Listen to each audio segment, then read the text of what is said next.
We're in the galleries at the Rubin Museum of Himalayan Art, and we're standing in front of the figure of a mountain god. We see both the mountain and the god, but in so many ways they are one and the same thing. Kula Khari inhabits and personifies a mountain in Lhodrak. It's about 24,700 feet, so quite a majestic mountain. Kula Khari is a god in Tibet's indigenous Bön religion who was later absorbed into Buddhism, and he is still revered by both traditions. And Kula Khari is actually said to have been subdued by a magician and then becomes a protector of the land and a protector of Buddhism. Padmasambhava, who's a great tantric master, saint, and magician, subdued the land of Tibet for the conversion to Buddhism and converted the local divinities and spirits to serve as protectors of the faith. This figure is riding a yak. Many of the deities that came in with Buddhism from India tend to be associated with animals that one finds in India. However, the yak, which is indigenous to the Tibetan Plateau, the Himalayas, and parts of Inner Asia, is rarely seen outside of a local context like this. And he looks so energetic, so powerful, moving forward, his legs are spread, and we feel the power of the deity through the power of the animal. I love his bristling tail.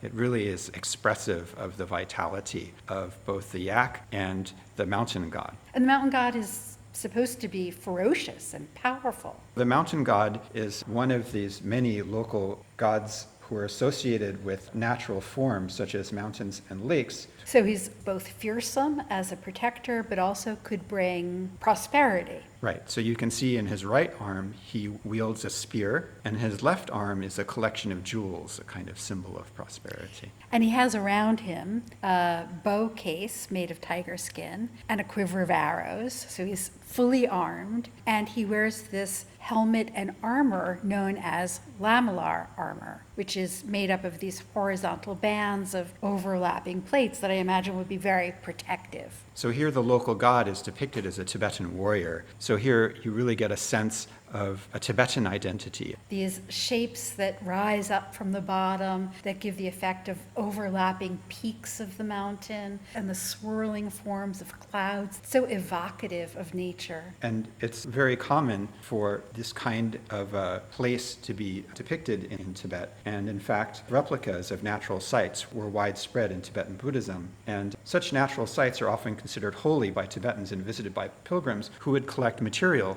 such as earth from a mountain or water from a lake. And so an image of a mountain like this might contain earth from the mountain itself. The substances are fragments of the place but embody the whole. And we see around him what looks like his palace or his abode. You can see his mountain abode is populated by deer who frolic along the bottom, and the ingenious use of these teardrop shapes to create the sense of the mountain range. So the medium of this work, clay, and the idea that it likely includes earth from the mountain itself, brings together the object, the mountain, and the god. And I see two small figures on either side. The one on the right looks as though it's making an offering. This could be an attendant, someone making an offering, and on the left is a naga, or in Tibetan, a lu, a snake spirit, who are the guardians of the treasures of the earth. He's so dynamic. As he strides forward with the spear in his hand, the scarf flies behind him. This object really reflects indigenous traditions and also Tibetan understanding of their relationship